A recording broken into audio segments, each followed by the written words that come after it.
शऊर होता है और वो मुल्क खुशकिस्मत है जिसर इस तरह के जुनूनी बाशऊर नौजवान होते हैं।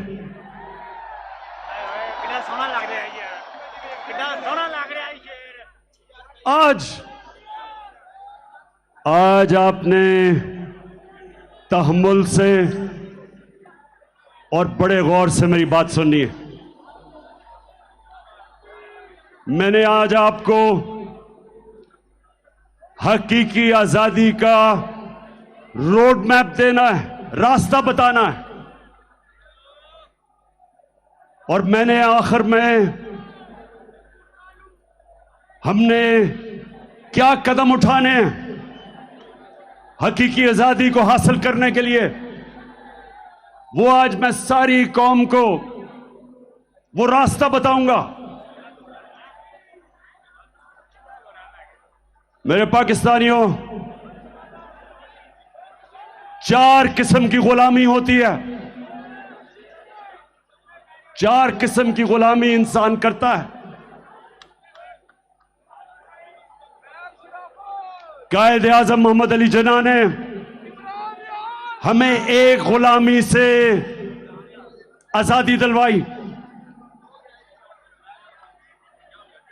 मैं आज अपनी तकरीर के अंदर आपको वीडियोस दिखाऊंगा ताकि आपको समझ आए, मैं अपने आप को बेहतर तरीके से आपको समझा सकूं कि मैं क्या कह रहा हूं। तो मैं सबसे पहले एक आपको छोटी सी कायद आजम की वीडियो सुनाना चाहता हूं जिन्होंने आज से 75 साल पहले कहा। तो मैं ये चाहता हूं कि उस वीडियो को चलाएं please. Muslims desire freedom more than anyone else because love for freedom, fraternity and liberty is the lifeblood of their existence. But freedom must mean freedom both from the British exploitation and Hindu domination. 100 millions of Muslims will never agree merely to a change of masters. तो पाकिस्तानियों, मैं अब उर्दू में बताता हूं कि हमारे कायद मोहम्मद अली जिन्ना ने क्या कहा। उन्होंने ये कहा कि हम अंग्रेज की गुलामी से निकल के हिंदुओं की गुलामी में नहीं जाना चाहते, हम एक आजाद मुल्क में रहना चाहते हैं। और उन्होंने बताया कि मुसलमान हमेशा आजादी के लिए जद्दोजहद करता है। क्योंकि मेरे पाकिस्तानियों,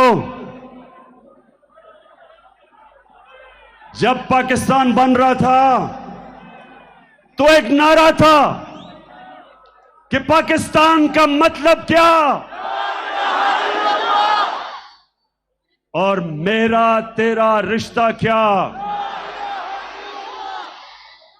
अब ला इलाहा इल्लल्लाह का मतलब, ये मेरी कौम ये गौर से सुन लो, क्योंकि मैं जो आगे आपको बताने जा रहा हूं, हमने कैसे मुकम्मल तौर पे हकीकी आजादी हासिल करनी है। ये याद रखें कि हम अल्लाह से जब कलमा पढ़ते हैं तो अपना अल्लाह से वादा करते हैं कि अल्लाह तेरे अलावा हम किसी के सामने नहीं झुकेंगे।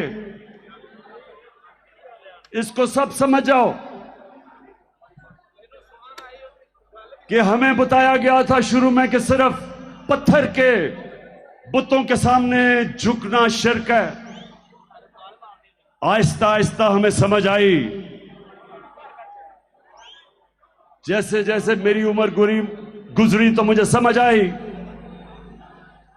कि जब भी अपने जमीर का आप सौदा करते हो और राय हक से हटते हो और किसी भी झूठे खुदा के सामने झुकते हो पैसा, पैसे के बुत, और सबसे खतरनाक गुलामी का बुत, खौफ का बुत है जो इंसान को गुलाम बना देता है। और कभी भी एक गुलाम कौम ऊपर नहीं आ सकती। गुलाम सिर्फ अच्छे गुलाम बनते हैं। इसलिए बड़ी जद्दोजहद के बाद, लाखों कुर्बानियों के बाद पाकिस्तान बना। मैं ज़मान पाक में बड़ा हो रहा था। लाहौर के लोगों सुनो, उस वक्त जो बॉर्डर क्रॉस करते हुए कत्लेआम हुई, हम बड़े होते हुए कितने लोगों को जानते थे जिनके सारे खानदान कत्ल हो गए, लाखों लोग मरे। हमारा घर नहर पे, ज़मान पाक पे, मेरी वालदा बताती हैं कि वो शाम को जब कभी नहर के ऊपर सैर करने जाती थी तो वहां इतने लोग बैठे होते थे जो हिंदुस्तान से आए, और एक एक दुख भरी कहानी सुनाता था कि सारा का सारा खानदान कत्ल हो गया। एक दफा मेरी वालदा ने कहा कि बड़ी औरतें, 5-6 औरतें भागी भागी आ रही थी, उनसे पूछती हैं कि पाकिस्तान आ गया। मेरी वालदा ने कहा ये पाकिस्तान है। उधर ही बैठ गई और फिर उन्होंने बताया सारे उनके आदमियों को कत्ल कर दिया, जो उनकी नौजवान बेटियां थी उनको उन्होंने अगवा कर लिया, सिर्फ बेचारी वो औरतें बची। तो इस तरह की हमने कहानियां सुनी है। ये कुर्बानियों के बाद हमारा मुल्क आजाद हुआ था।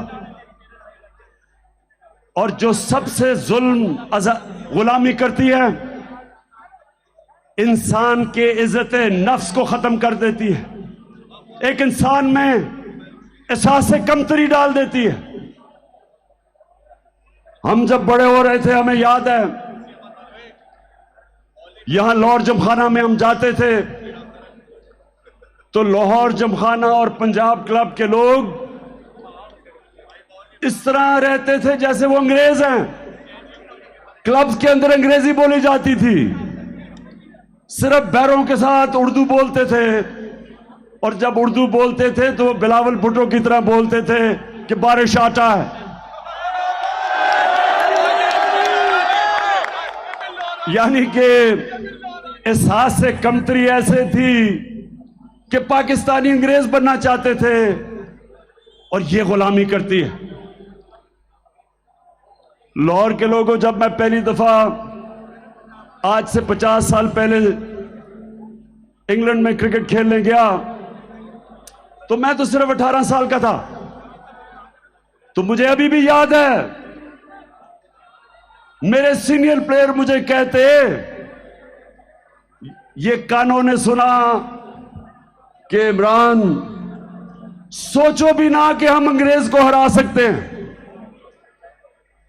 अगर इज्जत से हार के वापस आ गए तो बहुत बड़ी कामयाबी होगी। एहसास कमतरी थी।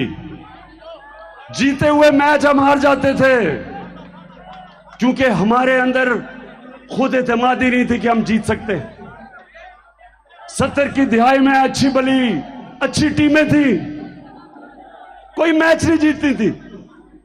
बड़े बड़े मैच जब आते थे, एहसास कमतरी की वजह से घबरा के हार जाते थे। और जब 80 की दिहाई में कमजोर टीमें थी, लेकिन क्योंकि ज़हनी तौर पे हम आजाद हो गए थे, हारे हुए मैच जीतते थे। यही पाकिस्तान का हाल है कि वो गुलामी से जो एहसास कमतरी थी उससे हम निकले नहीं। तो पहली गुलामी से तो कायदे आजम ने हमें आजाद किया, और इंशाअल्लाह आज हम उसका पूरा जश्न बनाएंगे। 12 बजे हम 14 अगस्त को उसका शानदार इस्तकबाल करेंगे, सब मिलके पाकिस्तान का तराना गाएंगे, लेकिन तीन और किस्म की गुलामियां, तीन और किस्म की गुलामी है। और मैं चाहता हूं ये गौर से सुने, क्योंकि आखिर में मैं आपको बताऊंगा कि हमने अपने हकीकी आजादी की तरफ कैसे जाना है।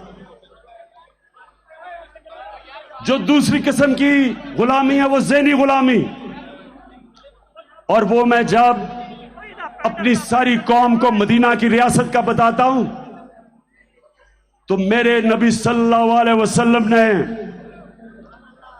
मदीना के रियासत में उन लोगों, उन अरबों का जो हैसियत ही कोई नहीं थी, दो सुपर पावर्स थी मगरिब में और मशरिक में, Byzantine Roman empire, Persian empire. उन्होंने क्या किया, गौर से सुनो मेरे नौजवानों, कि उन्होंने उन लोगों को दुनिया की इमामत करवा दी। 10 साल 622 और 632 जब मेरे नबी सल्लल्लाहु अलैहि वसल्लम दुनिया से गए, वो ही अरब जिनकी हैसियत नहीं थी दुनिया की इमामत की, तो वो क्या किया उन्होंने? अब ये गौर से सुने क्या किया। दो काम किए, क्योंकि ये लोग, हमारे लोगों को गलत फहमी है कि तलवार से इस्लाम फैला। 10 सालों के अंदर 622 और 632 के बीच में सिर्फ 13 से 1400 लोग मरे जंगों में। फिर से सुन लें, 10 सालों में दोनों तरफ सारी जंगों में 1300 से 1400 लोग मरे, लेकिन सारे अरब में इस्लाम फैल गया। वो तलवार से इनकलाब नहीं आया था, वो फिक्री इनकलाब था, ज़हनों के अंदर इनकलाब आया था। और वो मैं चाहता हूं दूसरी चीज कि आप समझें कि हमने कैसे अपनी नबी की सीरत के ऊपर चलते हुए इस मुल्क के नौजवानों को ज़हनी तौर पे आजाद करना है। दो चीजें की उन्होंने। सबसे पहले उन्होंने तालीम के ऊपर जोर दिया। उन्होंने कहा कि अगर चाइना भी तालीम हासिल करने के लिए जाना पड़े, इल्म के पीछे चाइना भी जाना पड़े, तो जाओ। मतलब उन दिनों में चाइना जाना का मतलब कि अपनी जान की बाजी खेलना। और कहा जब से तुम पैदा होते हो और जब तक तुम कब्र में नहीं जाते, इल्म सीखो। तालीम को उन्होंने इबादत बना दिया, आलिम का दर्जा उन्होंने ऊपर उठा दिया। जो जहालत की गुलामी थी उससे आजाद किया। और दूसरी आजादी, ये खास तौर पे आप सुन लो, दूसरी उन्होंने ज़हन कैसे आजाद किए? उन्होंने इंसानों को बताया कि ये जो खौफ है, पाकिस्तानियों गौर से सुनो, क्योंकि ये खौफ आपके ऊपर तारी किया जा रहा है आजकल। इससे मेरे नबी ने लोगों को कैसे आजाद किया? क्योंकि जो खौफ की गुलामी है वो सबसे खौफनाक गुलामी है। मैं बार बार लोगों को मिसाल देता हूं करबला की। मुसलमानों की तारीख में जो सबसे बड़ा सानिया हुआ, सबसे बड़ी ट्रेजेडी हुई, करबला के अंदर जब हजरत इमाम हुसैन पहुंचे तो कूफा के लोगों को पता था कि हजरत इमाम हुसैन राय हक पे हैं, उनको पता था। लेकिन यजीद के खौफ की वजह से, उसके जुल्म से डर के उन्होंने उनकी मदद नहीं की। और हमेशा कूफा के लोगों ने बाद में पछताए कि क्यों नहीं हमने उनकी मदद की, और इस्लाम की तारीख की सबसे बड़ी ट्रेजेडी होने दी, तो नबी ने लोगों को कैसे आजाद किया खौफ से। उन्होंने कहा 3 सबसे बड़े खौफ हैं इंसान के। सबसे बड़ा खौफ मौत का खौफ, दूसरा खौफ कि मैं जलील ना हो जाऊं, मैं फेल ना हो जाऊं, और तीसरा खौफ मेरी रिस्क ना चली जाए, मेरी नौकरी ना चली जाए, मेरी बिजनेस ना बंद हो जाए। ये 3 खौफ की वजह से इंसान अपने जमीर पे कॉम्प्रोमाइज करता है, इंसान राय हक पे चढ़ने से डरता है, इन 3 खौफ की वजह से। मैं जब पॉलिटिक्स में आया तो मैं जब पढ़े लिखे लोगों को कहता था कि मेरे साथ आओ पॉलिटिक्स में, अगर पॉलिटिक्स में करप्ट लोग हैं तो ईमानदार लोगों को आना चाहिए।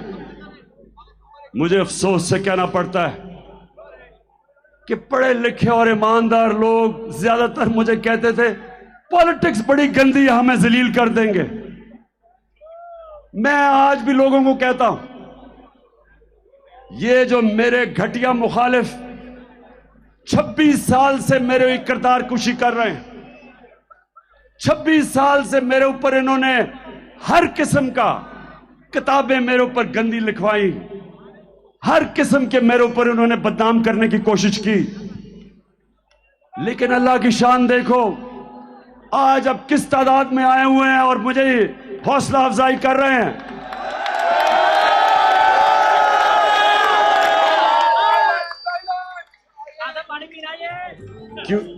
क्योंकि मेरे पाकिस्तानियों,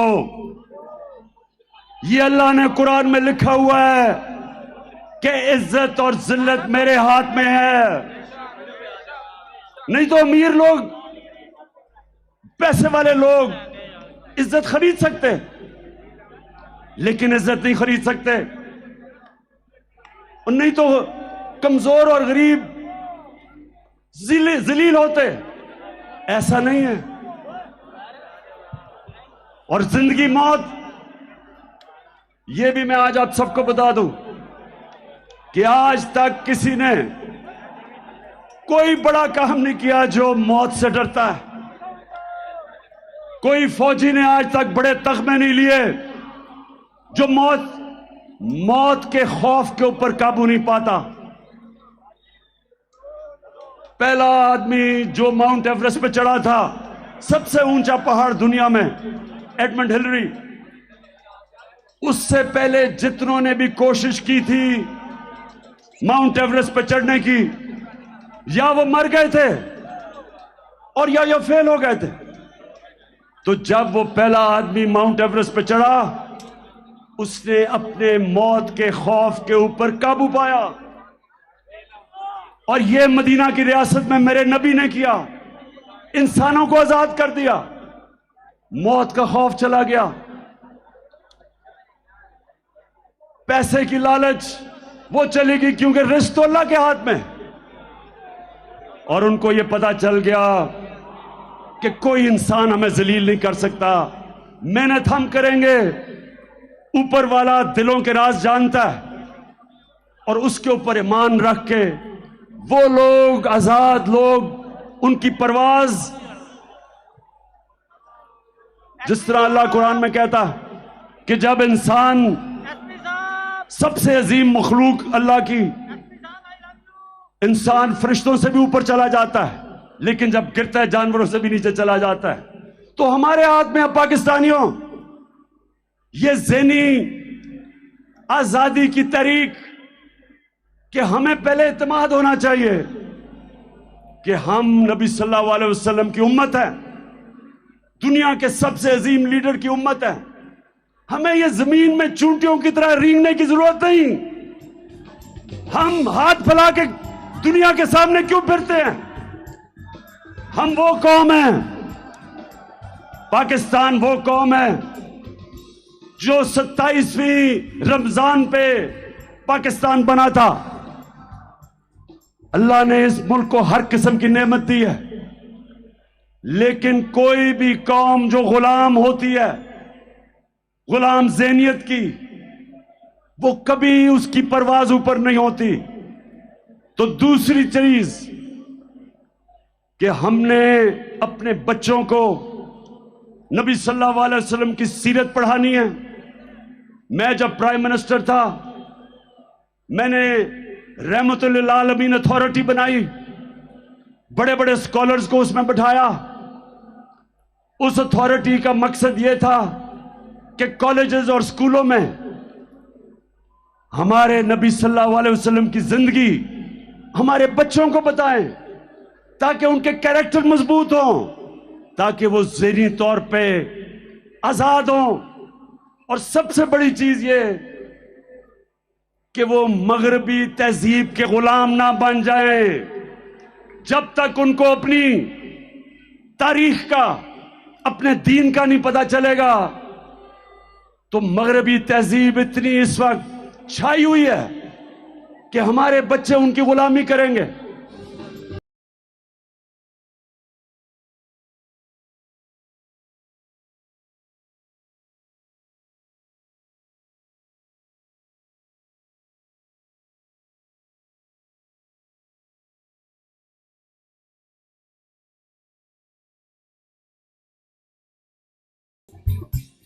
और तीसरी गुलामी जिससे हमने आजाद होना है,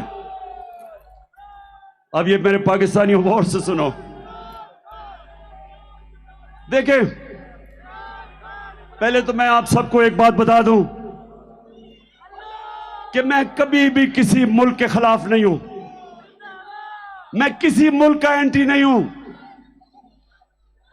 मुझे कहते हैं जी आप एंटी अमेरिकन हैं, मैं एंटी अमेरिकन नहीं हूं।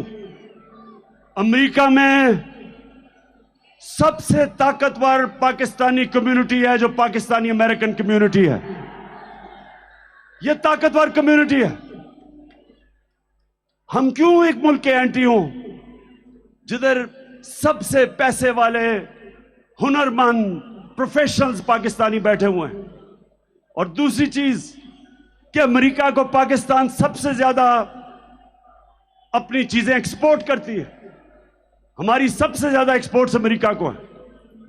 तो मैं बिल्कुल एंटी अमेरिकन नहीं हूं। मैं अमेरिका से दोस्ती चाहता हूं, लेकिन पाकिस्तानियों मैं गुलामी नहीं चाहता।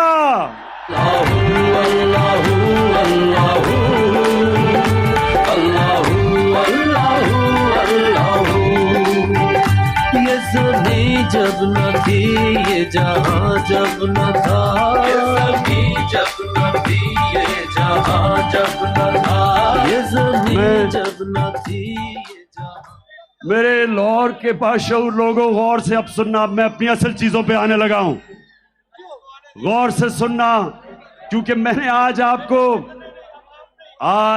मैंने अपने हकीकी आजादी का रोड मैप देना है। तो ये जरा गौर से सुन लें। मैं ज्यादातर पाकिस्तानियों से बेहतर अमेरिका को भी जानता हूं, मगरबी तहजीब को भी जानता हूं। क्रिकेट की वजह से कई साल मैं उनके बरतानिया में रहा, यूनिवर्सिटी उधर गई, दोस्तियां मेरी थी वहां। मैं उनके कल्चर को अंदर से जानता हूं। अब जो मैं आपको चीज सुनाना चाहता हूं वो ये कि मैं जो उनकी साइकी जानता हूं वो ये, अगर आप उनके पैरों में गिरते हैं वो आपको इस्तेमाल करेंगे, अगर आप उनकी चमचागिरी करेंगे वो आपकी इज्जत नहीं करेंगे, लेकिन अगर आप अपने मुल्क के मफादात के लिए खड़े होंगे उनको अच्छा नहीं लगेगा, लेकिन वो आपकी इज्जत करेंगे। तो मैं जब सियासत में आया आज से 26 साल पहले, 2 वजह से मैं पॉलिटिक्स में आया। एक, जिसकी मैं अभी जो चौथी गुलामी है उसकी बात करूंगा, इंसाफ के लिए। और एक इसके लिए जो हम अपनी खुददारी खो बैठे। मैं ये चाहता हूं कि आप चलाएं कि मैं जब 26 साल पहले पॉलिटिक्स में आया था तो मैं क्या कह रहा था, ताकि आपको ये ना लगे कि मैं ऐसे ही लोगों को वर्गलाने के लिए, वोट लेने के लिए मैं अमेरिका के खिलाफ बात करता हूं। ये जरा गौर से सुने कि मैं शुरू में जब पॉलिटिक्स में आया था तो मैं क्या कहता था। हमारी तहरीक इंसाफ, अगर आप इसकी फॉर्म देखें तो इसके ऊपर लिखा हुआ है अय्या का नाबुदो व अय्या का नस्ताईन, और वो इसलिए कि जो भी तारीख ज्वाइन करना चाहता है आपने किसी भी इंसान के सामने झुकना नहीं। करते कभी अमेरिका के सामने, कभी बैंकों के सामने, कभी बैरूनी मुल्कों के सामने। मैं आपको ये बताना चाहता हूँ कि तहरीक इंसाफ का नस्ल ये है किया का नाबुदो व अय्या का नस्ताईन, यानी कि सिर्फ अल्लाह की इबादत करते हैं और उसी से ही मदद मांगते हैं, इंसानों के सामने नहीं हम झुकते। पाकिस्तान का मतलब क्या था? ला इलाहा इल्लल्लाह। ला इलाहा इल्लल्लाह का क्या मतलब है? अल्लाह तेरे सिवा किसी के सामने नहीं झुकूंगा।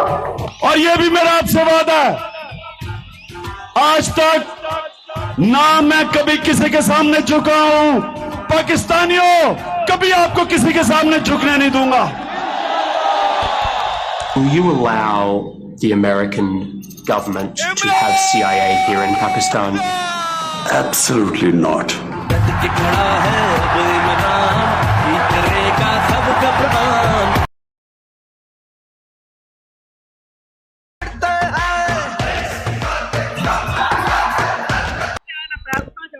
मैं ये मेरे पाकिस्तानियों ये आपको इसलिए बता रहा हूं कि मैं वो पाकिस्तानी था जिसको अल्लाह ने सबसे ज्यादा शोहरत दी।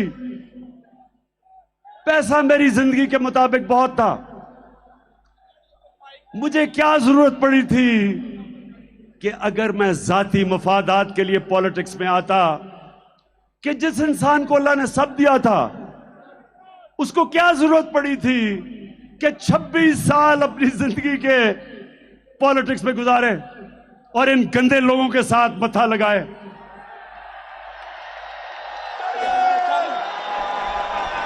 वो इसलिए और वो इसलिए कि पाकिस्तानियों, मेरे मां बाप,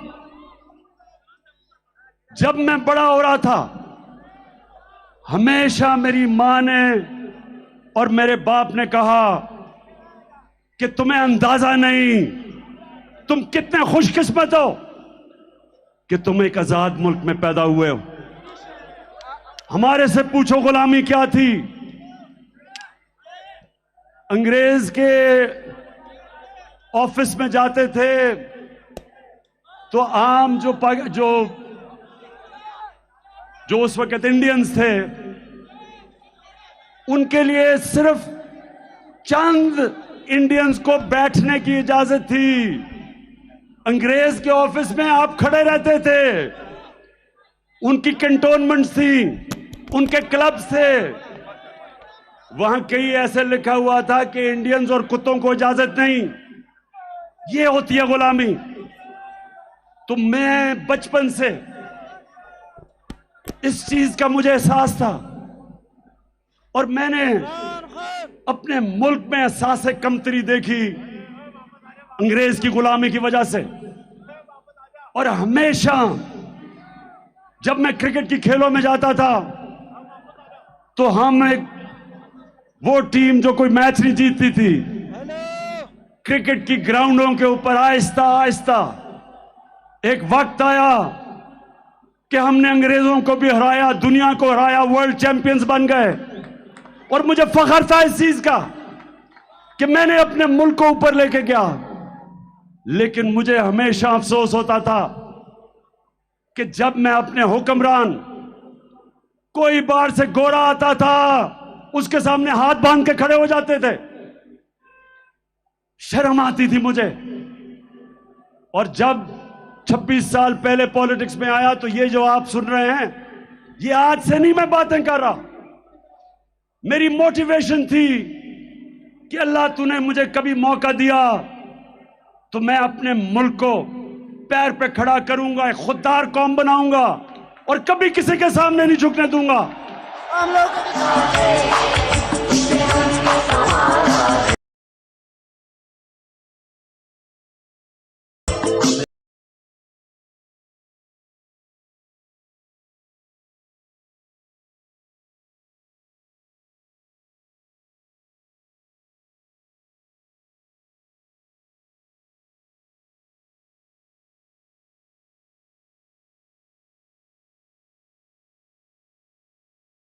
अब जरा आपको वीडियोस दिखाऊंगा, जरा संभल के देखना। इन लोगों की मैं बात कर रहा हूं जो हमें शर्मिंदा करवाते थे, जिनको अपनी तो इज्जत नहीं थी, कौम की भी इज्जत मिट्टी में लगा देते थे। तो सबसे पहले हमारा डिफेंस मिनिस्टर और फॉरेन मिनिस्टर, वो जरा अमेरिका के मुतालिक क्या कह रहा है, जरा दिखाओ। अमेरिका जो है अगर जो है वो चाहे तो इस वक्त पाकिस्तान के लिए इतनी माशी जो है डिफिकल्टीज क्रिएट कर सकता है कि मैं समझता हूं कि हो सकता है हम जो हमारा ऑयल बिल जो है अदा करने के लिए हमारे पास पैसे ना रहे। ऑलरेडी जो माशी हालात जो है हमारे इंतहाई मखदूश हैं। ये सारे वेंटिलेटर जो है ना ये लगे हुए हैं, अमेरिका की मर्जी से लगे हुए हैं। अमेरिका चाहे तो ये सारे के सारे जो हमें जो इस वक्त ड्रिप्स लगी हुई हैं या वेंटिलेटर लगे हैं, पाकिस्तानियों, ये डिफेंस मिनिस्टर, फॉरेन मिनिस्टर ये कह रहा है कि अमेरिका ने हमें वेंटिलेटर पर रखा हुआ है, जब चाहे वो खींच दे और हम मर जाएंगे।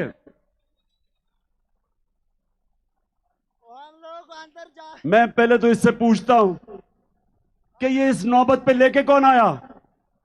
30 साल तो तुम दो खानदान इस मुल्क के ऊपर हुकूमत कर रहे थे। वेंटिलेटर पे डाला किसने? इस मुल्क का खुद पैसा चोरी करके बाहर महलात, अरबों डॉलर्स की प्रॉपर्टीज, बैंक अकाउंट्स, सारे शाहाना लाइफस्टाइल और कौम को मकरूज कर दिया। कौन जिम्मेदार है? तो पहले हमें मकरूज किया, अब हमें कहता है कि अगर हमने अमेरिका की गुलामी ना की तो हम मर जाएंगे। अब जरा मौजूदा प्राइम मिनिस्टर, क्राइम मिनिस्टर, जरा इसकी जरा सुने, जरा ये क्या फरमाते हैं मुल्क का प्राइम मिनिस्टर। मैं सऊदी अरब से होके आया हूं, मैं यूएई के होके, अभी मैं तुर्की होके आया हूं, और मैंने उन भाइयों को कहा कि आप हमारे बड़े अजीम भाई हैं, हमेशा आपने हमारी मदद की। और मैंने यही कहा, जब मैं आया हूं तो आप समझेंगे शायद ये मांगने आया है। मैं मांगने नहीं आया, लेकिन मजबूरी है। जिस तरह माजी में 75 साल में आपने हमारा हाथ बटाया है, कुछ अर्सा आप हाथ बटाओ। मैंने कहा मैं वादा करता हूं कि इंशाअल्लाह हम पूरी कौम हम मिलकर दिन रात मेहनत करेंगे, पसीना गिराएंगे, अपने पांव पे खड़े होंगे। अब मुझे बताएं, पाकिस्तानियों, मुझे बताएं आप कि जब आप मुल्क का प्राइम मिनिस्टर और उस मुल्क का डिफेंस मिनिस्टर ये कहते हैं कि अमेरिका के बगैर हम जी नहीं सकते, तो मुझे बताएं आप सबकी क्या इज्जत होगी? हरे पासपोर्ट की दुनिया में क्या इज्जत होगी? जिस मुल्क के प्राइम मिनिस्टर भिखारियों की तरह फिरते हैं, उस कौम के शहरियों की दुनिया में क्या इज्जत होगी? और मैं इसलिए पॉलिटिक्स में आया था क्योंकि मैं इंटरनेशनल क्रिकेट खेलता था और मुझे पता था कि हम जब दुनिया में जाते थे तो हमारे पासपोर्ट की हमें किस तरह बेइज्जत होना पड़ता था। वो इसलिए कि जब हुक्मरान भिखारियों की तरह अपनी बाहर जायदादें, डॉलर्स बाहर और मुल्क को मकरूज करके और फिर झुके सामने। अब जरा देखें कि पाकिस्तान का प्राइम मिनिस्टर नवाज शरीफ जब प्रेसिडेंट ओबामा से मिला तो जरा उसको फरमाएं, उसकी जरा देखें कि हालत क्या थी, कहां पे टांग रही थी।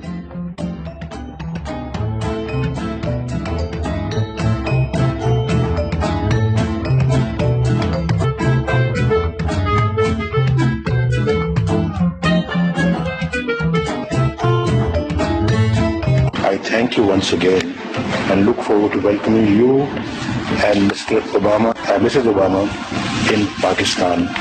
And Keema and Dal is very इतना घबराया हुआ था कि थैंक यू भी पढ़ के करना पड़ा, कहीं गलती ना हो जाए, आका नाराज ना हो जाए। तो पाकिस्तानियों, अब जरा मैं सिर्फ एक और आपको वीडियो दिखाना चाहता हूं, फिर से आप ये गलत फहमी में ना हो कि मैं आज ये बातें कर रहा हूं। ये मैं जब से पॉलिटिक्स में हूं ये बातें कर रहा हूं मेहर का। ये जरा देखें ग्राउंड रियलिटी के ऊपर, what do you think will happen? Mehar, ground reality, अगर आप ग्राउंड रियलिटी पे चलना है तो चुप करके गुलाम बन जाते हैं। अंग्रेजों से क्यों इतनी कोशिश की थी आजादी लेने के लिए? वो बेहतर, उससे कम से कम गवर्नेंस सिस्टम इससे बेहतर था, हालात तो बेहतर थे, ट्रेनें चलती थी, यूनिवर्सिटीज बेहतर थी, तालीमी निजाम बेहतर था, लॉ एंड ऑर्डर बेहतर था, करप्शन नहीं थी। तो ये आजादी लेने की हमें जरूरत क्या थी? फिर जमीनी काय करके हाथ खड़े करके कहें जी आपके हम गुलाम है, जो करना कर लें। आप फैसला कर ले, फिर क्या कहना है? या तो आप फैसला करें कि आप एक आजाद मुल्क की तरह रहना चाहते हैं, खुददार मुल्क, एक बाइज्जत मुल्क, या ये बेशर्मी की तरह जिल्लत उठानी पड़ती है, वहां से हर दूसरे दिन गोरा आके झाड़ा देके चला जाता है और डू मोर करके जाता है कि और अपने लोगों को मारो। ये कोई जिंदगी है? मैं आपको ये बता दूं कि अगर आप इस जिंदगी से मुतमईन है तो आप हो। मैं ये जमीनी इकाई कबूल नहीं करता।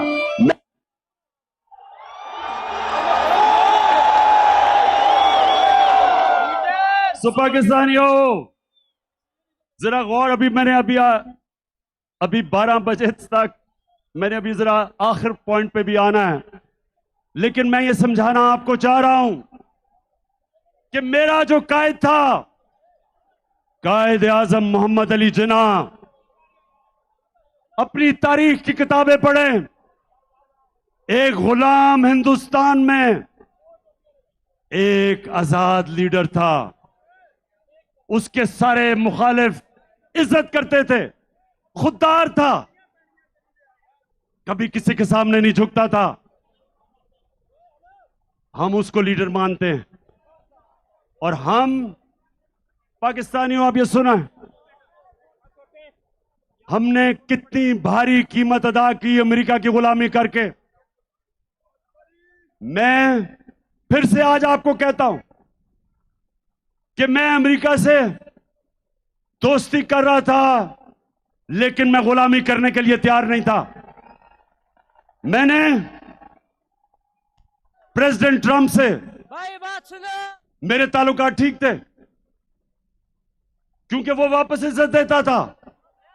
जब मैं वॉशिंगटन गया, अपनी पाकिस्तानी कम्युनिटी अमेरिकन से पूछे कि जिस तरह का उसने प्रोटोकॉल मुझे दिया, कितने और पाकिस्तानी प्राइम मिनिस्टर्स को दिया पहले, क्योंकि वो इज्जत करते हैं उनकी जो अपनी इज्जत करवाते हैं। मैं जिधर उनसे मुखालफत करता हूं वो ये कि उन्होंने धमकी दी जनरल मुशर्रफ को और कहा कि पाकिस्तान को अमेरिका की जंग में अगर शामिल ना किया, आपने शिरकत ना की, तो पाकिस्तान को वो तबाह कर देंगे। बदकिस्मती से हमारा लीडर उस वक्त जनरल मुशर्रफ घुटने टेक गया और पाकिस्तानी कौम ने बाहरी कुर्बानी अदा की उसके लिए। जो अमेरिका में दहशतगर्दी हुई थी, न्यूयॉर्क में 2500 अमेरिकन मरा था, उनकी जंग में शिरकत करके 80,000 पाकिस्तानी कुर्बान हुआ। दुनिया की तारीख में पहली दफा गुलामी की यह इंतहा थी कि जंग उनकी लड़ रहे हैं, हमारे फौजी कुर्बानियां दे रहे हैं, हमारे शहरी कुर्बानियां दे रहे हैं, और हमारे ऊपर 400 ड्रोन अटैक किए अमेरिका ने। ड्रोन अटैक का मतलब कि देहातों में जाके बमबारी करके लोग मारते थे। कौन सा मुल्क इजाजत देता है कि कोई और मुल्क फैसला करे कौन सा पाकिस्तान में दहशतगर्द है और आके उसको मार दे? हमारा दहशतगर्द अल्ताफ हुसैन 30 साल से बैठा हुआ है बरतानिया में, हजारों लोग मरवाए उसने। क्या बरतानिया पाकिस्तान को इजाजत देगा कि हम अल्ताफ हुसैन के ऊपर ड्रोन अटैक करें? वो नहीं करेंगे। वो कहेंगे ये हमारे कानून के खिलाफ है, अदालत में जाके साबित करो कि वो दहशतगर्द है। तो हमारे मुल्क में आप फैसला करके जिसको मर्जी, 400 ड्रोन अटैक किए, एक मदरसे के ऊपर ड्रोन अटैक करके 60 बच्चों को मार दिया और यहां चूहे बैठे हुए थे। किसी की जरूरत नहीं थी अमेरिका को कहे कि तुम जुल्म कर रहे हो। एक तहरीक इंसाफ ने ड्रोन अटैक्स के खिलाफ धरने दिए, बाकी ये जो नवाज शरीफ और आसिफ जरदारी, इनके मुंह से चू नहीं निकलती थी क्योंकि इनके अरबों डॉलर बाहर पड़े हुए थे और ये डरते थे कि कभी भी इनका पैसा जब्त कर सकते हैं। ये पैसे की पूजा करने वाले हमारे मुल्क में जुल्म हुआ, इन्होंने जुल्म होने दिया, हमें टिश्यू पेपर की तरह इस्तेमाल होने दिया। मैं एंटी अमेरिकन नहीं हूं, लेकिन मैं अपने लोगों के मफादात के ऊपर किसी किस्म की कॉम्प्रोमाइज नहीं करने के लिए तैयार। फिर जरा सुने, फिर सुने, हमें हमारे एम्बेसडर असद मजीद वॉशिंगटन में, पाकिस्तानी एम्बेसडर, उसको मिलने आता है एक अमरीकी अंडर सेक्रेटरी ऑफ स्टेट, उसका नाम था डोनाल्ड लू। जरा गौर से सुने पाकिस्तानियों, ताकि आपको पता चले कि किस तरह हमारे मुल्क की जिल्लत हुई। वो आके हमारे एम्बेसडर को कहता है कि इमरान खान जो तुम्हारा प्राइम मिनिस्टर है, अगर तुमने आदम एतमाद की वोट पे उसको ना हटाया तो धमकी दी, तुम्हें मुश्किलों का सामना करना पड़ेगा। और कहता वो इसलिए कि वो रूस चला गया, रूस का दौरा किया उसने। जब मुझे ये पता चला, मैंने अपने फॉरेन ऑफिस को कहा कि ये होते कौन है मुझे कहने वाले कि मैं रूस क्यों गया? क्या मैं इनका गुलाम हूं? लाजिम है कि हम भी देखेंगे, हम देखेंगे।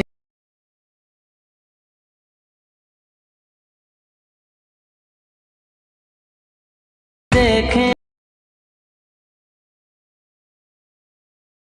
तुम मेरे लाहौर के बाशऊर शहरियों, थक तो नहीं गए? ये आजादी की जश्न की राहत है। अभी मैंने आपको बताना है कि मैंने आपके साथ मिलके, आपने मेरे साथ मिलके इस मुल्क में हकीकी आजादी कैसे छीननी है। तो धमकी देता है कि जी रूस क्यों चला गया?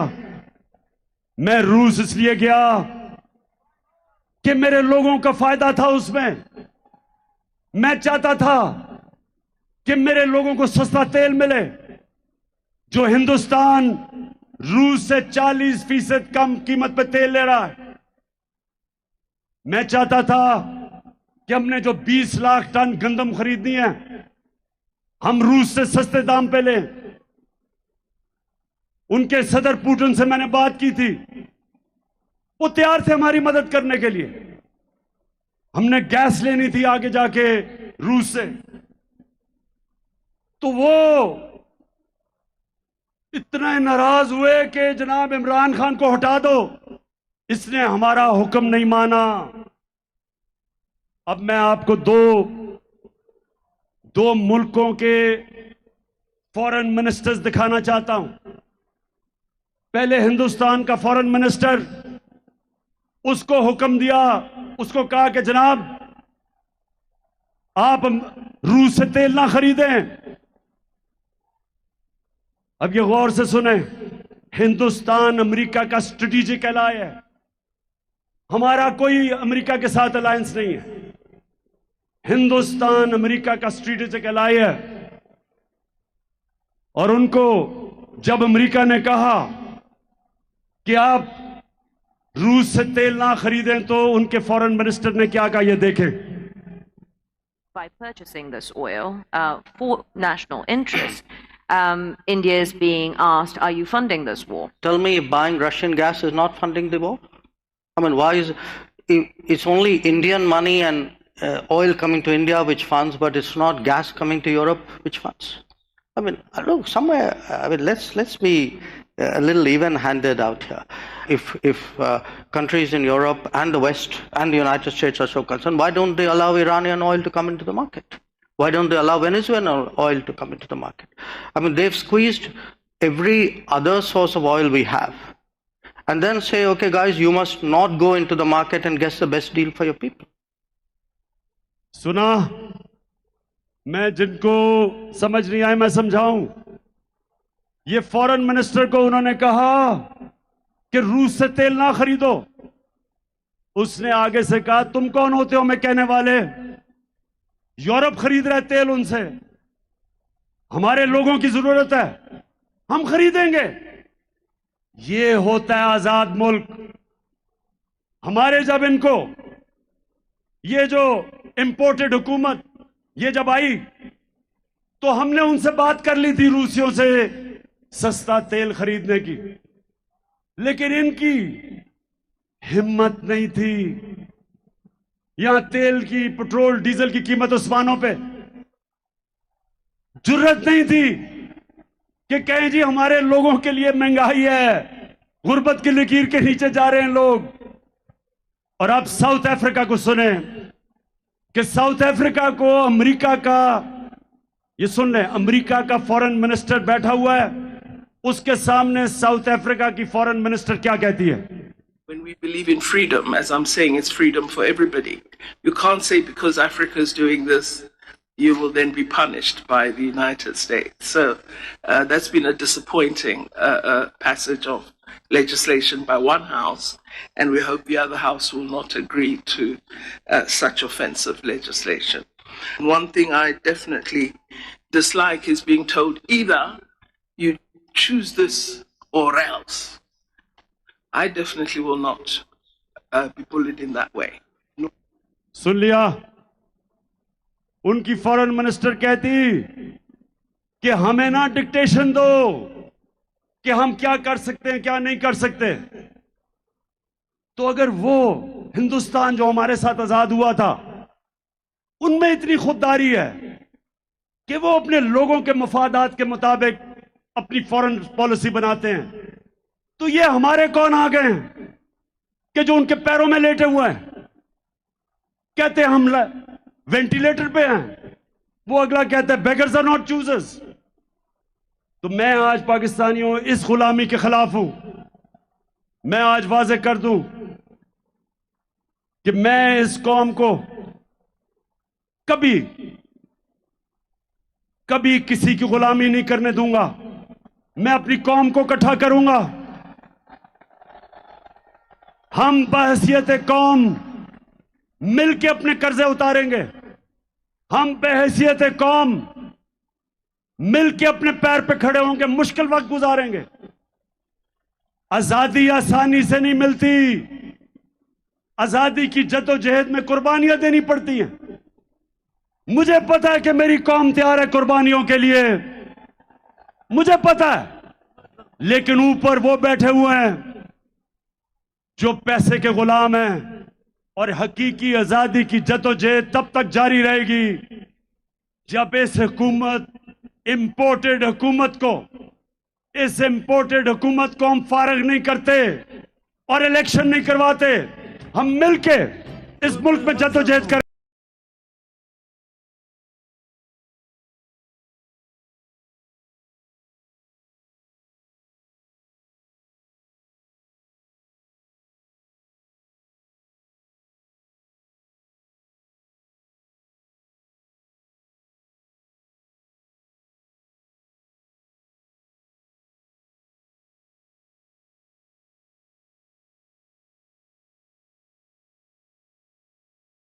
और अब चौथी गुलामी। अब मेरे पाकिस्तानियों ये गौर से सुने, ये जो आखिरी गुलामी जिसके लिए हमने हकीकी की जंग लड़नी है, हकीकी आजादी की, ये सबसे ज्यादा एक माशरे में तबाही मचाती है। और वो क्या है? नबी सल्लल्लाहु अलैहि वसल्लम ने मदीना की रियासत में एक तो ज़हनी तौर पे लोगों को आजाद किया, और दूसरा उन्होंने अदल और इंसाफ दे के इंसानों को आजाद किया। जानवरों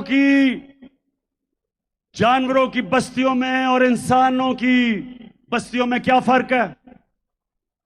जानवरों की बस्तियों के अंदर जो ताकतवर है वो जो मर्जी करे, कमजोर अपनी जान बचा के फिरता है, कमजोर की कोई अहमियत नहीं, उसके कोई हुकूक नहीं, वो छुपता फिरता है, और ताकतवर जो मर्जी करना चाहे कर सकता है।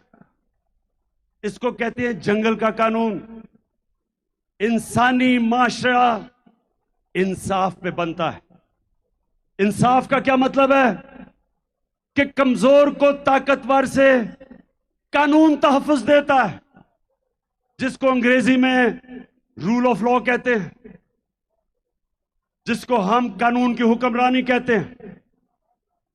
इसके बगैर एक माशरे में लोग आजाद नहीं हो सकते। अब देहातों में निकल जाएं, बेचारा कमजोर आदमी वो फंसा हुआ है थाने कचहरी की सियासत में, उसको हर किस्म की, वो हर जगह जाके उसको मुश्किल। ताकतवर कानून तोड़े, चोरी करे, डाके मारे, उसके पास वसाइल होते हैं, उसको इंसाफ का निजाम नहीं पकड़ सकता। नबी सल्लल्लाहु अलैहि वसल्लम ने मदीना में इंसाफ दे के इंसानों को आजाद किया। हजरत अली रज़ियल्लाहु ताला एक यहूदी शहरी से केस हार जाते हैं, खलीफा वक्त होते हैं, क्योंकि काजी उनके बेटी की गवाही नहीं कबूल करता। आप सोचें कि वो क्या इंसाफ का निजाम होगा कि आम शहरी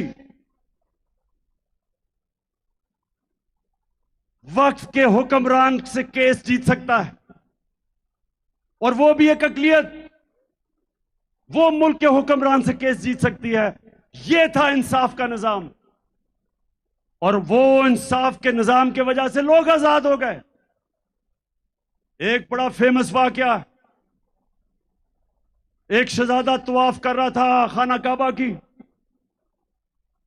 एक गुलाम का पैर आ गया उसके चोगे के ऊपर, उसने उसको मारा।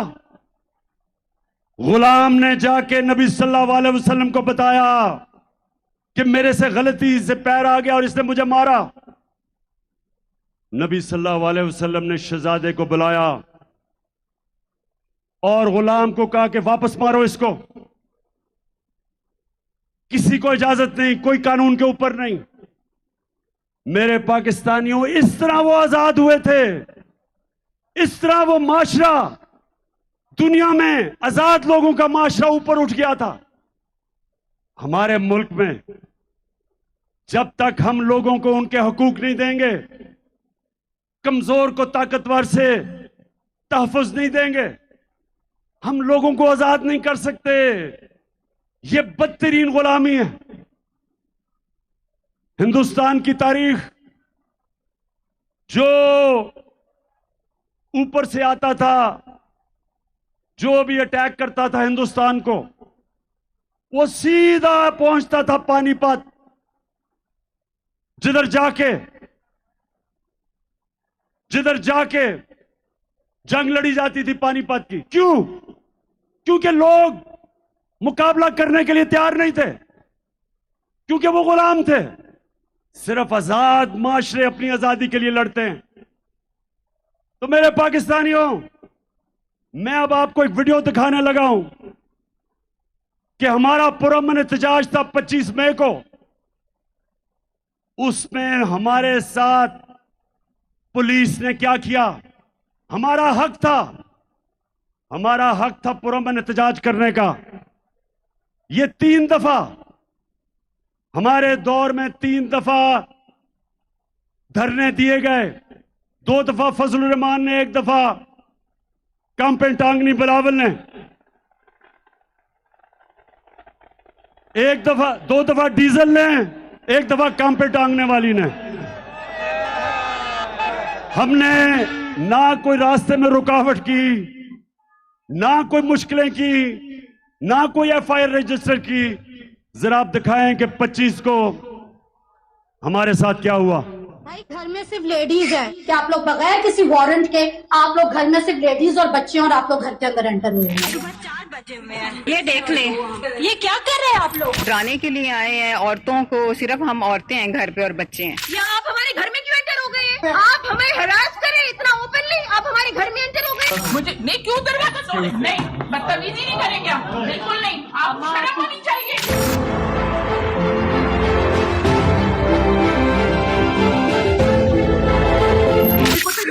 कि 40 के 40 मर्द और गुंडों की तरह घरों के अंदर दरवाजे टाप के गेट तोड़ के अंदर घुस गए हैं। हम पे बदतमीजी की है, तशद्दुद किया है, इतना मुझे मार के इतने बुरे तरीके से मेरी बेटी को थप्पड़ मारा है। पुलिस वाले पुलिस वैन में डाले में आए हैं 8 बंदे, और वो मेरे गेट के ऊपर से एक तो चढ़ के पार हुआ, फिर उन्होंने डाला मारा, मेरा गेट तोड़ दिया। क्या हुआ है? क्या हुआ?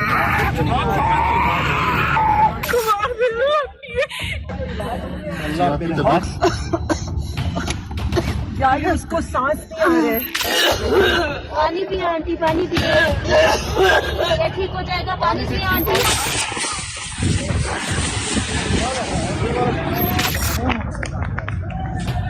बाबा आंखों पानी। ओ बगैर तो छोटे-छोटे बच्चों में जान हो रही है यहाँ पे, फैमिली और बच्चों में चैलेंज हो रही है यहाँ पे।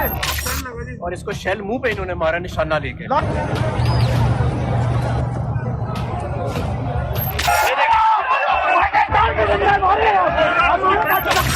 गिर जाएगी भाई, गिर जाएगी।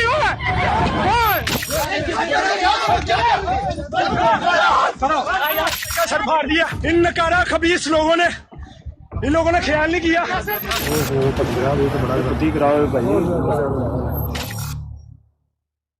अच्छा, अब ये जो अभी आपने देखा, एक पुरअमन एहतजाज जमहूरियत के अंदर। पहले हुकूमत गिराई, पुरअमन एहतजाज किया, और इस तरह का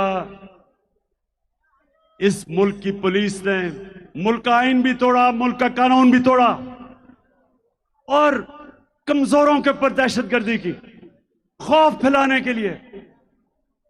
अब मैं जरा एक और, अभी हालिया में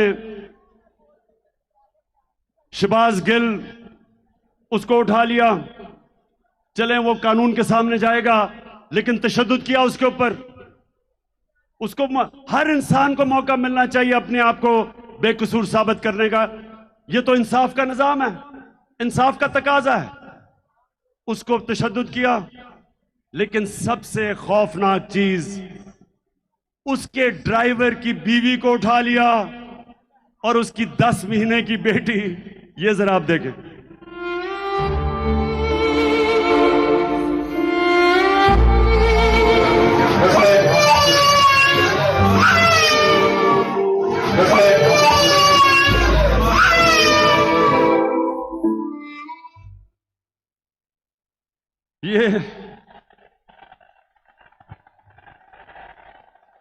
मैं आपको ये इसलिए दिखा रहा हूं, पाकिस्तानियों, इसलिए दिखा रहा हूं कि लोगों के ऊपर खौफ तारी किया जा रहा है कि किसी तरह ये कौम डर के, खौफजदा होके, इनकी दहशत की वजह से कबूल कर ले ये चोरों और डाकुओं को। जो भी ये कर रहे हैं सारे साजिशी। आज मेरी आवाज कान खोल के सुन लो, ये कौम जो मर्जी अब कर लो, तुम इस कौम को नहीं रोक सकते।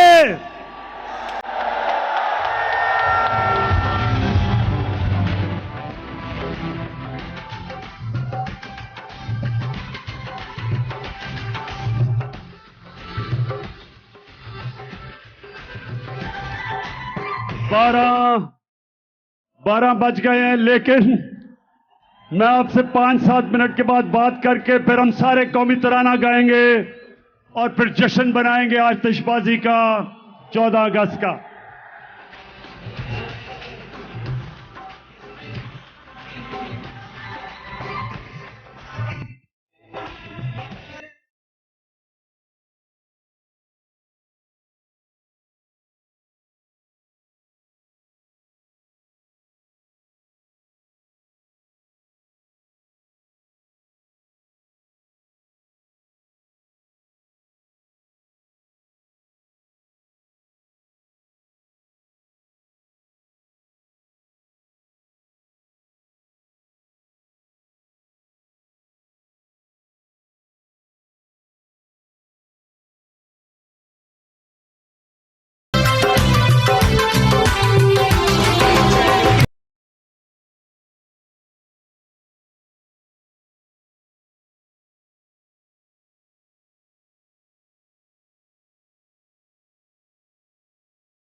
देख के कांपे टांग रही हैं, ये तो बस आगाज है।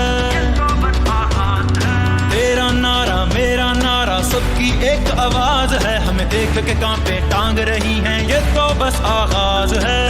हुकूमत नामंजूर, हुकूमत नामंजूर, हुकूमत नामंजूर, हुकूमत नामंजूर। क्या हम कोई गुलाम हैं कि जो आप कहेंगे हम कर ले? ला इलाहा इल्लल्लाह, there is no god but. मैं अपनी बात खत्म कर लूं। देखें, अब वैसे आज मैंने अपनी जिंदगी में सबसे बेहतरीन 14 अगस्त बनाया।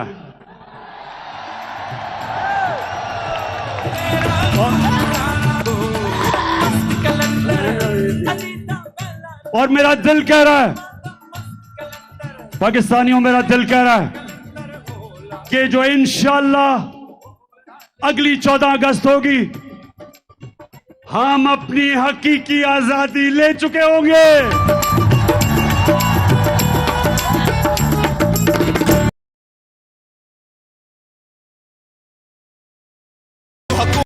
देगी पब्लिक ये फिर भी ताकू लटने में वक्त नहीं दूर। इंपोर्टेड हुकूमत नामंजूर, इंपोर्टेड हुकूमत नामंजूर, इंपोर्टेड हुकूमत नामंजूर, इंपोर्टेड हुकूमत नामंजूर। लोटे छोटे ईवानों से सब निकाले जाएंगे, कौम को धोखा देने वाले मुक्के बल गिर जाएंगे।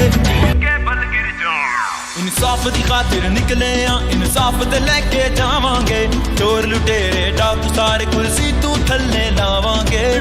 हुकूमत नामंजूर, हुकूमत नामंजूर, हुकूमत नामंजूर, हुकूमत नामंजूर। वफादारी पर दे दी जान, लेकिन मैं आपको जो इस कौम के खिलाफ साजिश हो रही है, वह मैं पहले वो साजिश बताऊंगा और उसके बाद बताऊंगा कि हमने कैसे इस साजिश को खत्म पाश करना है। साजिश क्या हो रही है, थोड़ा खामोशी से सुन लें ताकि आपको समझ आ जाए कि जो बैरूनी मुल्क की साजिश, जिनके साथ इस मुल्क के मीर जाफर और मीर सादक मिले हुए हैं, जिन्होंने हमारी हुकूमत गिराई, और अब वो क्या साजिश कर रहे हैं, थोड़ी खामोशी से सुने। पहले उन्होंने हमारी हुकूमत गिराई, इनका ख्याल था कि लोग मिठाइयां बांटेंगे, कौम सड़कों पे आ गई, करोड़ों लोग पाकिस्तान की सड़कों पे निकले। सारों ने निकल के कहा कि ये जो तुमने साजिश की है और हमारे मुल्क के ऊपर इस मुल्क के बड़े बड़े डाकुओं को मुसल्लत किया है, कौम सड़कों पे निकलाई। इन्होंने फिर आपके सामने लोगों के ऊपर खौफ तारी करने की कोशिश की। 25 मई को इन्होंने औरतों को, आपने देखा, घरों में घुस घुस के डराया। 3 लोग शहीद हुए। इन्होंने समझा कि अब लोग डर के सहम गए, लेकिन जब पंजाब के बाय इलेक्शन आए, कौम सड़कों पर निकलाई। धांधली के बावजूद हमने इनको शिकस्त दी, फेंटा लगाया। जिस तरह वाहिद कप्तान था मैं, जो हिंदुस्तान में गया और हिंदुस्तान के एम्पायरों के बावजूद हिंदुस्तान को फेंटा लगा के आया।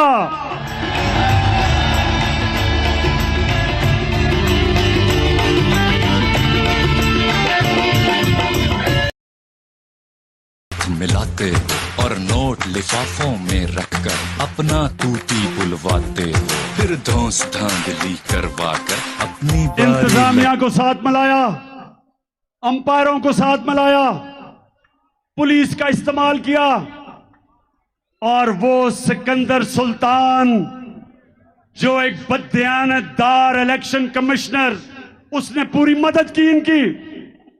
हर किस्म की धांधली की।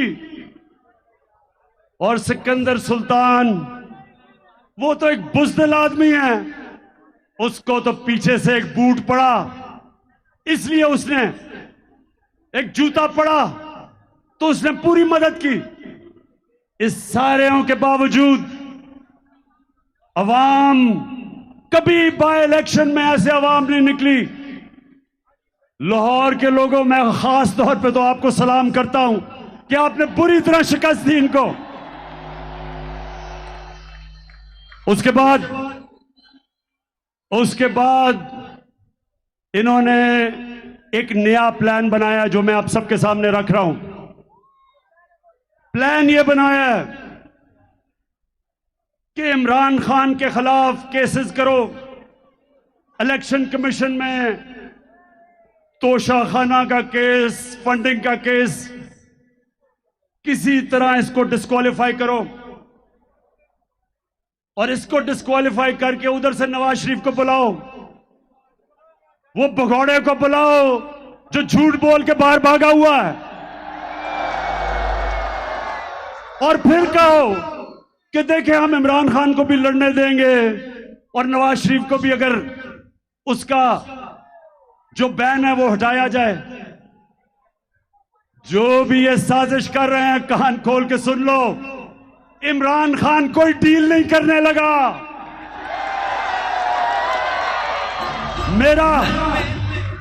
मेरा मुकाबला इस डाकू से ना करो, ये 30 साल से पैसे चोरी कर रहा है।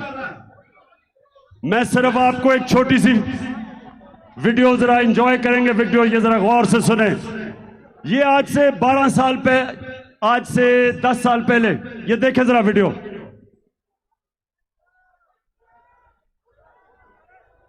चलो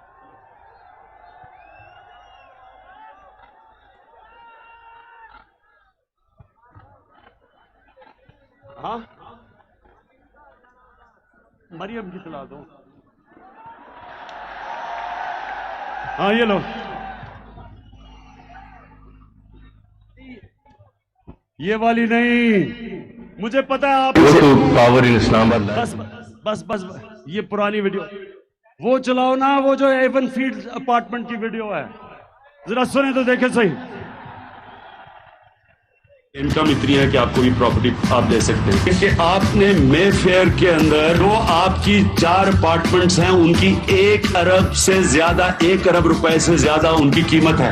अब 4.5 अरब तक पहुंच गई है उनकी कीमत। आपने अपनी जो टैक्स में टोटल आमदनी बताई है 94 में 1.5 लाख रुपए है। मुझे ये बताएं कि आपने अरबों रुपए की मे फेयर में प्रॉपर्टी खरीदी कैसे?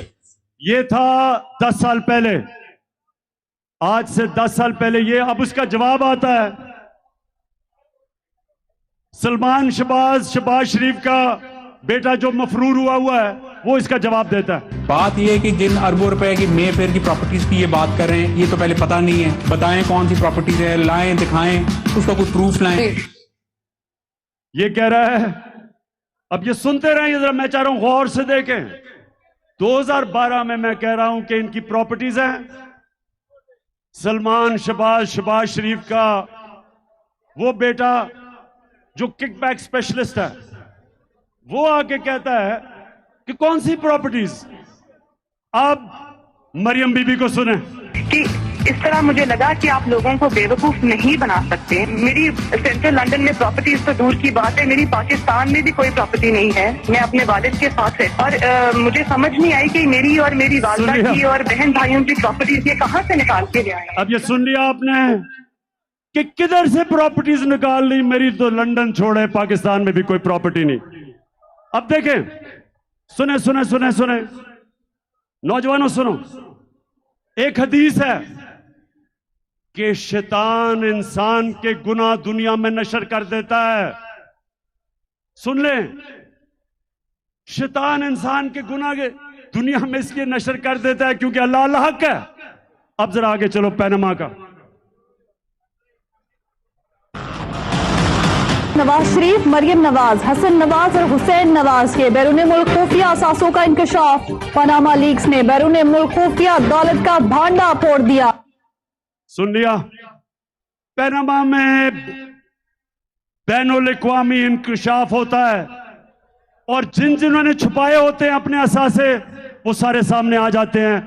तो जब ये सामने आ जाते हैं तो नवाज शरीफ के बेटे हुसैन शरीफ क्या कहते हैं, ये जरा सुने। मैं इस बात को तस्लीम करता हूँ कि अल्हम्दुलिल्लाह पाक लेन के ऊपर जो अपार्टमेंट्स हैं वो अल्हम्दुलिल्लाह हमारे हैं। मैं इस बात को तस्लीम करता हूँ कि उनको ऑफशोर कंपनीज नेस्कॉल लिमिटेड और नीलसन लिमिटेड जो है उनको ओन करती हैं। और मैं आपको ये भी अर्ज करता हूँ उनको होल्ड कर रही है इस वक्त मरियम नवाज शरीफ मेरी हमशीरा जो है। शुक्रिया शुक्रिया, ऐ अल्लाह तेरा शुक्र है, अल हक है, तू सच का खुदा है।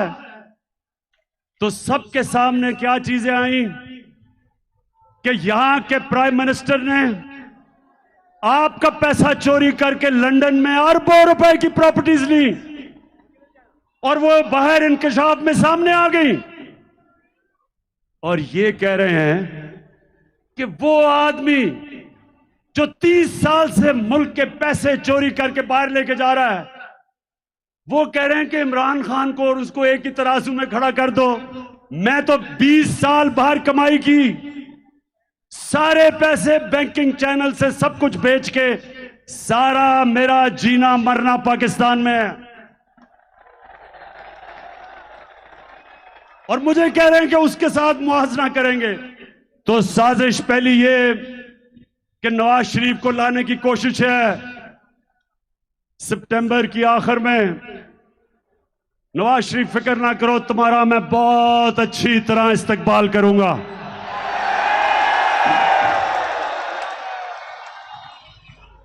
साजिश, एक मिनट, साजिश दूसरी कि इमरान खान के ऊपर केसेस करो, किरदार कुशी करो। ये वो जो टीवी स्टेशन लिफाफों वाले, पैसे लेके जमीर बेचने वाले, उनके जरिए इमरान खान की किरदार कुशी करो, उसको बुरा भला करो, उसको डिस्क्वालीफाई करो। और फिर वो टीवी चैनल जो इमरान खान का मौकफ पेश करती हैं उनको बंद करो, ARY को बंद करो। ARY को किस लिए बंद किया भाई? ARY का क्या कसूर था? उसको क्या पता था कि शहबाज गिल क्या कह देगा प्रोग्राम में? ARY का क्या कसूर था? उसका कसूर यह था कि वो इमरान खान का मौकफ पेश करता है, जबकि ये दूसरे किराए के टट्टू, जमीर फरोश, ये वो चैनल्स जो किरदार कुशी करते हैं और फिर सोशल मीडिया के लोगों के ऊपर क्रैकडाउन, सोशल मीडिया के बच्चों को टेलीफोन करके धमकियां, उनको डराना, उनको पकड़ लेना, खौफ फैलाना कि किसी तरह सोशल मीडिया भी इस मुल्क में इमरान खान की आवाज सामने ना लेके आए, उसको भी बंद कर दो। और उससे भी खौफनाक चीज ये एक और साजिश चल रही है कि हमारी अदलिया को तकसीम करने की, ताकि अदलिया से अपने फैसले करवाए जाए। मीडिया का मुंह बंद करो, अदालतों को तकसीम करो, मुल्क में खौफ फैलाओ, इमरान खान की आवाज बंद करो और फिर इन चोरों को, डाकुओं को हमारे ऊपर मुसल्लत करो जो बैरूनी एजेंडा है। और इससे एक और बहुत खौफनाक गेम चल रही है कि इमरान खान और फौज के बीच में, तहरीक इंसाफ और फौज के बीच में आपस में लड़ाई करवाई जाए, आमना सामना करवाया जाए।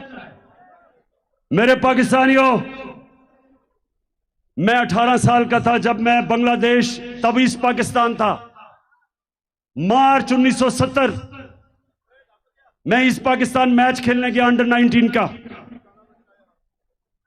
हमें यहां मीडिया पे ब्लैकआउट था, डिक्टेटर का जमाना था, मीडिया के ऊपर पाबंदियां थी, हमें पता ही नहीं था कि इस पाकिस्तान में क्या हो रहा है। जब मैं वहां मैच खेलने गया तो मेरा चाचे का बेटा ब्रिगेडियर शफीक उसके पास में ठहरा। वो पहली दफा उसने मुझे बताया कि हो क्या रहा है, कि अवाम यानी कि वो जमात जो बांग्लादेश की बल्कि पाकिस्तान की सबसे बड़ी जमात थी, उसके खिलाफ मिलिट्री एक्शन हो रहा था, शुरू हो रहा था। और सारे पाकिस्तानी सुन लो, इतना बड़ा जुल्म हुआ जो हमारा मुल्क टूटा। बड़ा सानिया हुआ पाकिस्तान से कि जब आप फौज को और सबसे बड़ी मुल्क की जमात का आमना सामना करवाते हैं तो नुकसान तो मुल्क का है। आज फिर वो साजिश हो रही है, हर किस्म का प्रोपेगेंडा किया जा रहा है कि जनाब इमरान खान तो शोधा के उनके खिलाफ बात कर रहा है। शर्म करो, इमरान खान वो पाकिस्तानी है जो गुलामी की, अगर गुलामी हो वो मौत उसके लिए बेहतर है। अगर मुझे ये हो कि गुलामी या मौत, मुझे मौत पसंद है। ये कैसे हो सकता है कि एक मुल्क की मैं फौज को कमजोर होने दूंगा? ये कैसे हो सकता है कि मैं चाहूंगा कि मेरे मुल्क की फौज कमजोर हो? क्योंकि अगर पाकिस्तान की फौज कमजोर होती है, यहां इतनी बैरूनी साजिशें हैं, मैं बार बार कह बैठा हूं कि मुल्क के 3 टुकड़े करना चाहते हैं वो। इसलिए इमरान खान कभी नहीं चाहेगा कि उसकी फौज कमजोर हो, वो चाहेगा कि उसकी फौज एक मजबूत इदारा हो। अब मैं आपको बताऊं,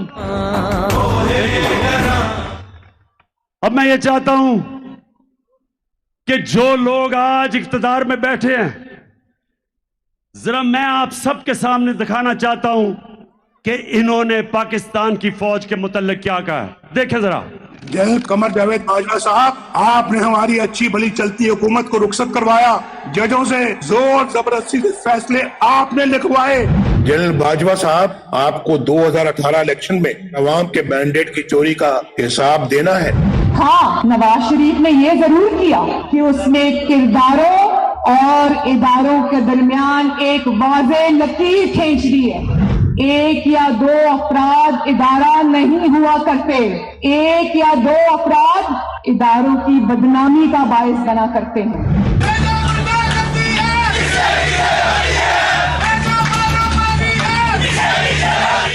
तुम हमें सियासत बतलाते हो, अपने हुदूद में रहो, इसराइल की नौकरी न किया करो, इसराइल के वजीफों पर पढ़ने वाले जर्नलों अपने हुदूद में रहो।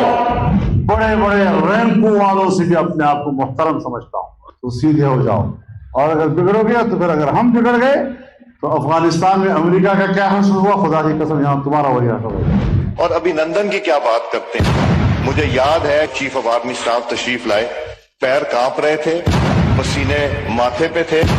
दफा के लिए ये पूरी इंप्यूनिटी के साथ अपना सीना चौड़ा करके डिफेंस बजट को क्लेम कर रहे हैं और मांग रहे हैं कौम से। कौम की हड्डियों से गोश्त तक जो है इन्होंने निचोड़ लिया है और उतार लिया है। ये सुन लिया, ये आज हमें गद्दार कह रहे हैं, ये चूहे हमें गद्दार कह रहे हैं। अब मैं सिर्फ एक आपको बताना चाहता हूं कि मैंने अपनी फौज के मुतालिक क्या कहा। ये देखें, जो फौज का इदारा है कभी इसके खिलाफ बात ना करें, क्योंकि फौज एक ऐसी चीज है जो अगर हमारी फौज ना होती तो ये मुल्क में नहीं रहना था। इमरान खान से ज्यादा इस मुल्क को जरूरत पाकिस्तानी फौज की है, और हमें हमेशा इस इदारे को इसकी मजबूती के लिए हमें बात करनी चाहिए। और आज कैंपेन चलाई जा रही है कि पाकिस्तान की फौज, कि पाकिस्तानी, हम तहरीक इंसाफ फौज के खिलाफ हैं। जो लोग इस मुल्क में हकीकी आजादी चाहते हैं वो हमेशा चाहेंगे कि हमारी फौज मजबूत हो, और कभी और कभी मैं जब तनकीद करता हूं तो मेरी तनकीद तामीरी होती है। जिस तरह एक बाप अपने बच्चों के तनकीद करता है उनकी इस्लाह करने के लिए, मेरी इस तरह की तनकीद नहीं होती इन चोरों की तरह, जिनके एजेंडा कुछ पैसे बाहर पड़े, बाहर के लोगों की गुलामी करने वाले, पैसे की बुत की पूजा करने वाले, जिनके बच्चे बाहर, पैसे बाहर, ईदें बाहर, शॉपिंग बाहर, इलाज बाहर, और वो मुझे कह रहे हैं कि जनाब इमरान खान गद्दार है। मैं आज अपने सारी कौम के सामने कहना चाहता हूं कि ये जो साजिश की जा रही है कि मुल्क की सबसे बड़ी जमात को फौज के सामने खड़ा करने की, ये मुल्क के खिलाफ साजिश है। ये एक बैरूनी साजिश का हिस्सा है इस मुल्क को कमजोर करने का। ये जो चोरों को ऊपर बिठाया था बैरूनी साजिश के तहत, ये मुल्क को कमजोर करने के लिए चोरों को ऊपर इसलिए लेके आए थे कि इनसे जो भी कहें करवा सकते हैं। मेरे पाकिस्तानियों, मैं आज खास तौर पे इस प्रोपेगेंडा जो चल रहा है, सोशल मीडिया के लोगों को पकड़ पकड़ के लेके जा रहे हैं। एक बच्चे के बाप को पकड़ा हुआ है, उसे कह रहे हैं कि स्टेटमेंट दो कि इमरान खान ने हमें कहा था फौज के खिलाफ बयान देना। ये हो रहा है आज। तो मैं आज आपके सामने ऐलान करना चाहता हूं कि मेरा आज अगला लाएअमल क्या है। सबसे पहले मैंने फैसला किया अब कि अपनी आवाम में निकलने का। मैं अपने लोगों के पास जाऊंगा,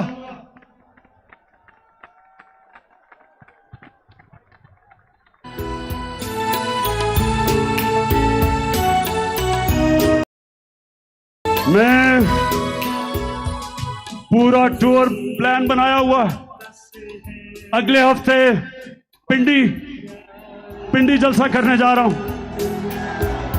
उससे अगले बल्कि उसके चंद दिनों के बाद कराची इंतजार करो मेरी, मैं आ रहा हूं। मैंने बड़ी देर से, मुझे मौका नहीं मिल रहा कि ये जरदारी का भी सही माने में मुकाबला करने का। मैं आ रहा हूं इसके पास भी। ये पाकिस्तान का बड़ा लुटेरा जिसने जो जुल्म किया है सिंध की आवाम से, जो गुलाम बनाया हुआ है इसने सिंध के लोगों से, उन बेचारों के ऊपर FIRs, गुंडों से मार पड़वाना, जेलों में डालना, उनका पैसा खा जाना, जहालत में रखना, और सिर्फ इसलिए कि सिंध का पैसा लूट के ये बाहर ले जाए। तो इंशाअल्लाह सिंध में आपके पास भी आ रहा हूं, सखर का भी मेरा प्लान है, हैदराबाद आ रहा हूं, इस्लामाबाद जा रहा हूं, पेशावर तैयार हो जाओ, उधर भी आ रहा हूं, मर्दान आ रहा हूं, अटक का मेरा प्लान है, उस एबटाबाद, उसके बाद मुल्तान, फिर बावलपुर, फिर सरगोदा, झेलम, गुजरात, फैसलाबाद और गुजरांवाला, और आखिर में कोयटा। आपको भी नहीं मैं भूला, उधर भी आ रहा हूं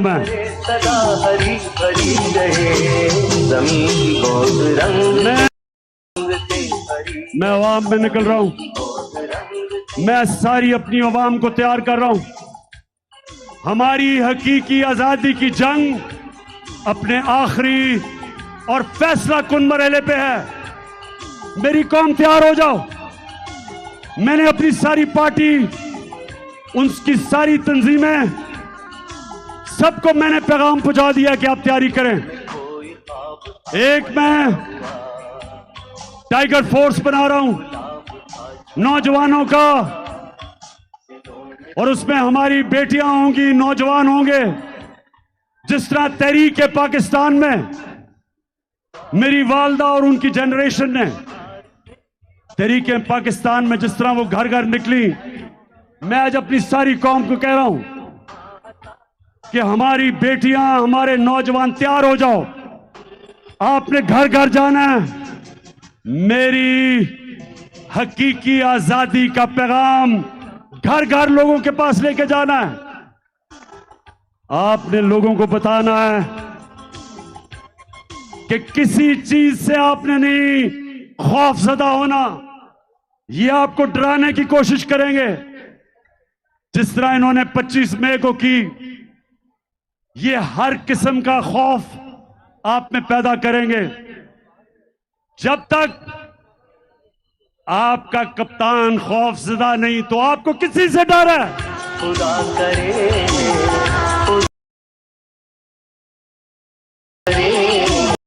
खुदा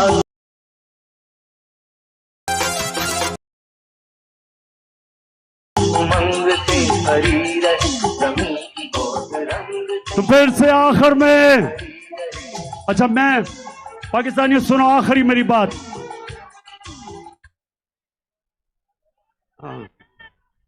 हाँ, आखिरी बात मेरी सुन लो तराने से पहले।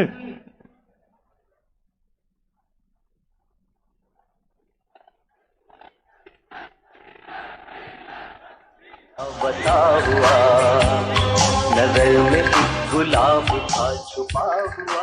आपको मुझे ये बताएं, डीजल बार बार आपको क्यों याद आ जाता है? वैसे इन तीनों की जब इन तीनों की शक्लें नजर आई साथ साथ, थ्री स्टूजेस की, जरदारी, चेरी ब्लॉसम और डीजल,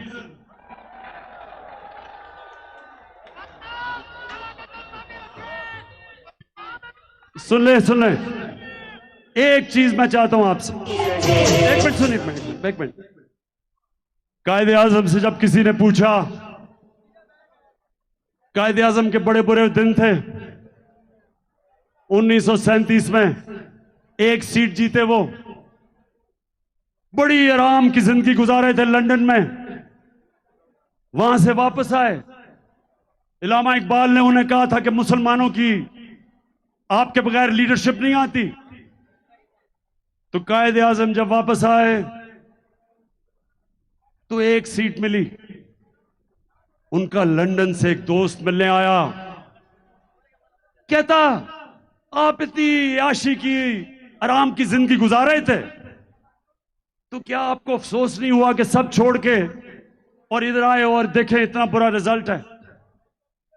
तो पाकिस्तानियों ये गौर से सुने,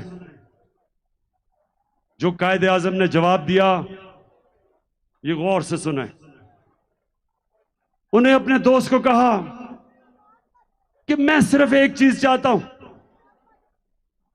जब मैं अपने अल्लाह के पास जाऊंगा, मैं सिर्फ अपने अल्लाह से एक चीज सुनना चाहता हूं। और उन्होंने अंग्रेजी में यह कहा कि मैं अल्लाह से यह सुनना चाहता हूं कि अल्लाह मुझे कहे कि वेल डन मिस्टर जुना, यू ट्राइड योर बेस्ट। जिना साहब कि शाबाश जिना, तुमने अपनी कौम के लिए पूरी कोशिश की।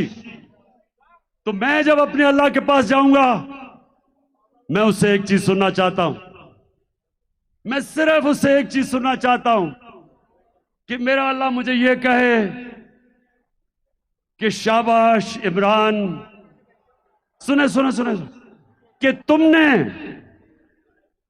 हमारे नबी सल्लल्लाहु अलैहि वसल्लम की उम्मत को ला इलाहा इल्लल्लाह का मतलब समझा दिया।